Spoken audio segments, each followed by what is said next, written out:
This is beginning to seem like kind of a regular theme, but it's been like a month and a half since we looked at the Beetle, and now that things have slowed down again, maybe we'll start working on it again today. So it is March 3rd, and I think it was like January last time we touched that thing. So, I mean, on the plus side, we got 6-8 inches of snow last night, so it looks nice out. Spent 20 minutes this morning digging out my truck and my car and the girlfriend's truck. So, you know, this is more like what I expect for winter. Like, maybe now I'll like fix my snowmobile and go for a ride, but we'll see how things go. So anyway, I'm on my way to Josh's, and I don't know, I don't remember where we left off. I know I stopped by a couple weeks ago and dropped off my slicks and the blower, and we kind of sat there and drooled a little bit. So I'll get there, I'll have some breakfast and a coffee with Josh and his family, and then we'll head out to the shop and see how things go. Well, here we go, let's get those wheels out on the road. It may get dusty, but that's the way she goes. We'll build some greasy old cars and drink our AGD. Hey, don't you know, it's partly built.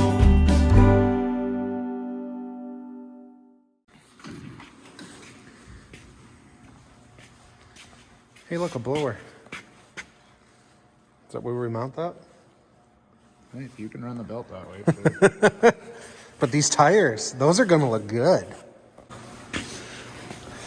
Should. It has a more accurate width for this car. So what are we doing today? More welding. More welding? Are you gonna keep gusseting then? Is that the plan? Yeah, I should finish building the shelf back there and stitching it all together, and then Okay. I don't know, you do whatever you want. I was thinking about maybe starting on that. Rat nest. Yeah. I forgot my wiring diagrams, but I might just hop onto your laptop and bring them up again. Yeah. Oh, I'll test that headlight out too. More wiring to work on. I might swap that headlight in and see how it fits.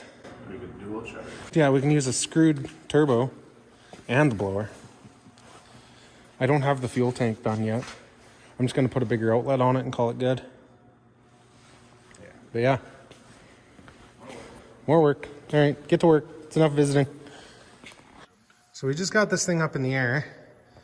Having a good look. We gotta cut the bottom of the tunnel open because all the lines go through it. Like there's a ton of lines, and some of it's welded in there, some of it's clamped in there, but we got to put coolant tubes, fuel lines and brake lines for sure, possibly shift and throttle cables through here as well. So like we gotta cut her open, got it, and then we'll probably weld it all back in eventually, but we're gonna have to have a hatch that we can open to get to the fuel pump, because my guess is the fuel pump's gonna be up in this area somewhere, so that it's close to the tank so that there's not a lot of suck, because they push better than they pull. So I know we got a bunch of welding to do inside, but we kind of need to get this gutted so I can start doing fuel lines and stuff next time.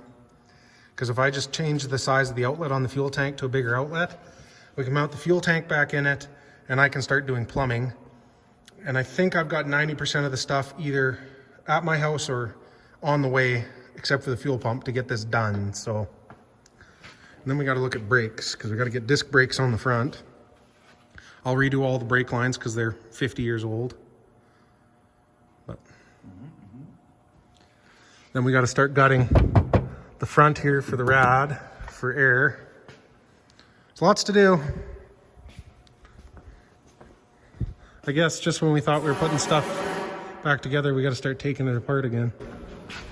Well, we got all kinds of time. Yeah, we got 4 months till it has to be on the road, and 5 months till we're racing. So, I mean, that's nothing.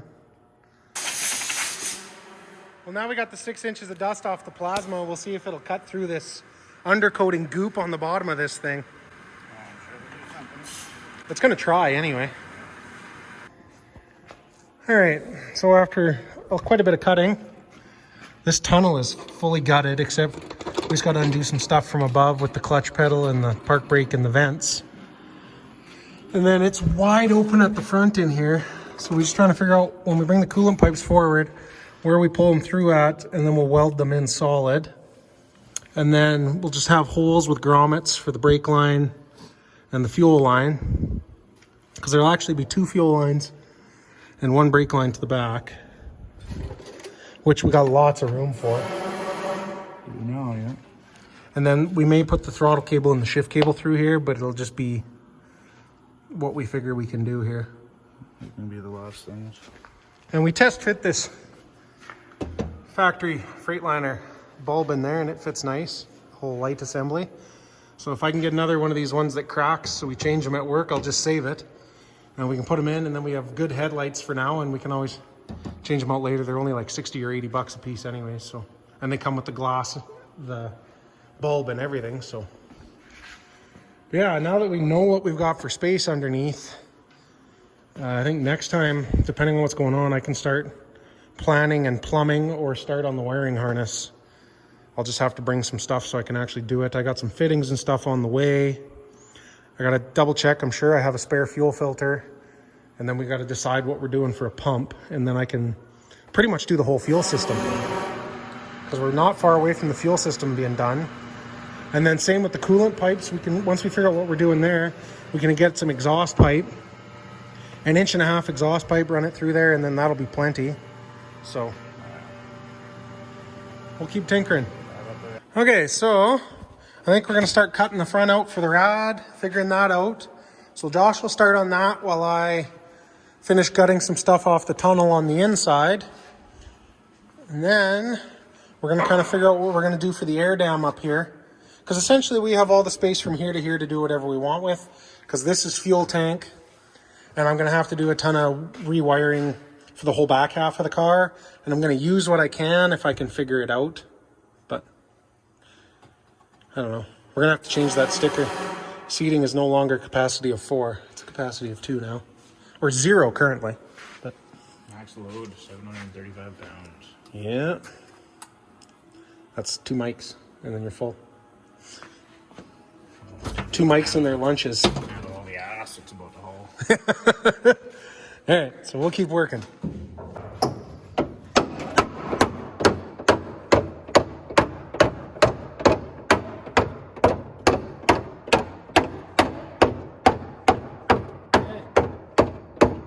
What are you doing?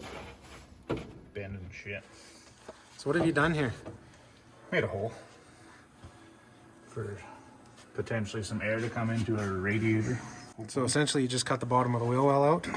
It's kind of lazy, isn't it? It is. Yeah. Okay. So what's your plan? Oh, I'm gonna have to do some, as you said, tin bashing. Build a piece that'll sit in here, and then run a scoop down past the front truss, remember? And at least use part of this louver as the top, right? Is what we were talking. Yeah, So leave that like open. fold this, point the camera at it. Fold this forward, essentially, to right above this, and then use this as part of the scoop. And then, like if we want to build a front spoiler, chin spoiler, whatever, we can also widen the scoop coming in, because it's also going to kind of taper in like this from above, like taper in. So should get plenty of air. We'll vent or louver the top of the hood somehow. That's his problem. He's the body guy. I got a grinder. I can cut a hole. Yeah, I haven't figured out that part of the problem yet. We'll get there. Yeah, purist style of it.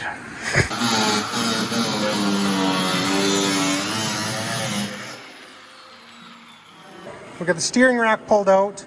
I undid the tie rod ends so that we can build our own arms and anchor them so that we can align it, and hopefully everything works good. But without that in there, man, there's a ton of space. So I think next I'm going to try and figure this out while he's still working on metal work at the front there. Because if I get started on this wiring, I can maybe start figuring out what I need to get rid of, because there's going to be a bunch of extra junk we don't need that I can shut off. And then once I get this harness figured out, I've got the old interior harness with the OBD2 sensor and stuff that I'm going to try and gut, and I may only keep 3 or 4 wires out of it, but we'll go through that and see what we need for that. I got the park brake and all the vent controls out of it. The clutch pedal's long gone. So the interior is pretty much gutted. It just needs to have holes patched and stuff installed in it. We're either going to get a longer cable for this, or we'll see if we can find old B&M or Hurst shifter. I know there's one in my old truck out there, as long as it's not damaged. And then we can put a shifter in here and then order a cable for that. And then same with the throttle.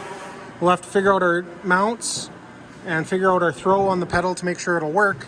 And then we can order a throttle cable for this too. I think we were talking, I think we're gonna put a tranny cooler at the back instead of trying to run tranny cooler lines all the way to the front using the stock radiator, just for simplicity, because the tranny cooler lines are just right here. So I'll just cut them, extend them, whatever I need to do with like rubber hydraulic hose.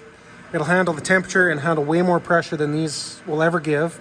And then you get rid of the problems you get with stock GM, Ford, and Dodge with these aluminum crimps they put on these things that they love to leak. I fix those all the time. Tranny coolers, power steering coolers, engine oil coolers. And then I'll tee the brakes together at the back and we'll run a brake line. We'll get a better master cylinder and proportioning valve. It's just going to be a whole bunch of ordering parts pretty soon. But at least if I can start going through this and get a head start on it, we can kind of figure out where we need to mount things. And I kind of want to put the ECM at the back here where we have all the space. I kind of want to put the battery in the back here. As much as we don't need more weight at the back, there's no room under the hood, and I don't want to put it back in the cab. We still could, because the battery box is still over there where it was, but if we cut out that chunk of the floor to put the blower in, it'll be really tight.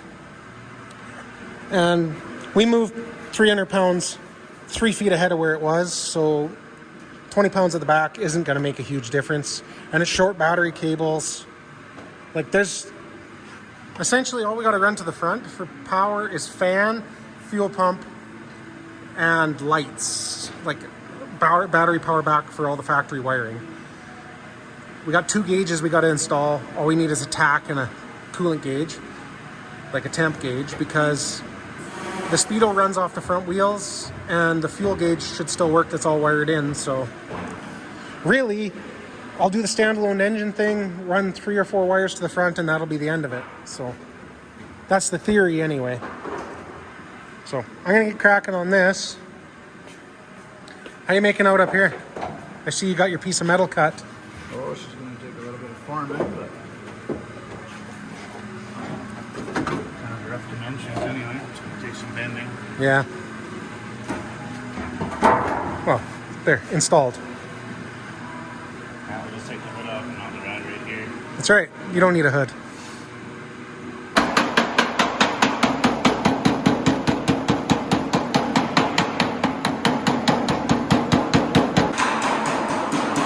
While he's over there making noise, I've kind of got 90% of the one harness figured out where it goes. Like, I know I don't need that anymore. I know I don't need that anymore. Don't know where those go. Don't know where that goes. And then I'm just figuring out all of this, where it all goes, and I'll mark everything. And then I can kind of figure out what I got to get rid of. What do you got going on? Chain spoiler building 101.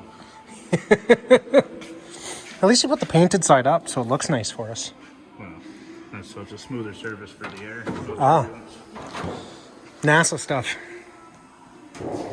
Josh, the aeronautical engineer. Cut down rigs. They wouldn't have me, I was too fast. What are you doing, Josh? Are you learning to English wheel? Not really, I'm learning how to fuck it up. Huh. Okay. It's almost like you know what you're doing. Almost, but not even close. Did you put the curve the wrong direction? Yeah. Oh, well. I guess that's what you get when you put a journeyman on the job. I guess that's what you don't know what you're doing. Alright, so now I've got the harness back out. I've labeled a bunch of stuff. Some of the stuff I labeled just because I didn't have something for it to go to and I had to figure it out. The other stuff I labeled because I'm not sure if I need to keep it or if I need to get rid of it. But I've figured out every plug on this entire harness now. So I gotta get my schematic and see how much of this harness I need and how much I can thin out of this main plug here. I can pretty much get rid of all the ABS, including these ABS sensors, I'm pretty sure. I just gotta make sure that the transmission doesn't need them. I don't think it will because it does have a speed sensor on the back. So that'll be an output speed sensor. So it shouldn't need the ABS sensors. I just gotta double check all the wiring and the logic on it. But I think we'll be able to mount the ECM and the fuse box, either like the fuse box up here and the ECM over here somewhere. But we'll have to wait until we get the tail kind of on where it needs to be before I'm 100% sure on any of that. But at least now I kind of know what to look at in this harness to thin out. There's a couple plugs I couldn't find, like I don't know where the plug is for the fan. So I gotta go look through the wiring schematic and see where it comes from. Other than that, actually, I think the fan's the only, oh, and the fuel pump. Fan and fuel pump are the only big ones I need to figure out, but worst case scenario, I know that the fan and the fuel pump control will come out of the engine harness. I can always splice in right there at the connectors to wire what we need to. That, and I'll have to see what tack signal out is. I may or may not be able to use it where it goes into the cluster. Follow that wire back, but I might end up shortening a bunch of these wires too when we final mount it. But at least if I thin out what I need to, it'll be a lot nicer. And in the meantime, Master Foot here has almost kind of got this pressed in here. He's got a little bit of messing around. A little prep, a little more beaten. She'll go. We'll keep tinkering away. All right, save for a little bit of rust repair and gap fill in here. He's pretty much got the first panel in. I think the plan is under here, we will weld that so it doesn't sit there and vibrate and do the wow, wow, wow. And then I think we'll put another panel in from there to just below this, an inch or so. It's kind of like a scoop. And then we can brace it to this, and the top is hard to see, but it's already folded in, so it'll get stitched along there and just fill in the gaps. And then our whole scoop system's done. It's a matter of mounting the rad and then sealing off the sides of it, but we should be able to just mount the stock rad in here without too much trouble, and then it's just a matter of filling gaps. But we're actually making some decent progress today. Well, I think that's it for one day. So, 6 months from now when we start working on this again, there'll be another video. But we're changing how we're doing this a little bit because we sat back and did some bench racing on it. And I got a lot of homework to do this week during my lunch breaks and coffee breaks with the wiring harness and the fuel system, so we can kind of start buttoning that up.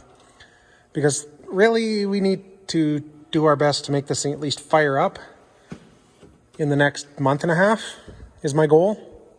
It'd be nice. Middle of April. It's got to run before it can race. And then we can work on the brake system after that because we got to order a bunch of shit. I don't know. Josh is going to have to knock the dust off his wallet here soon. It's always empty. There's no dust. Anyway. See ya.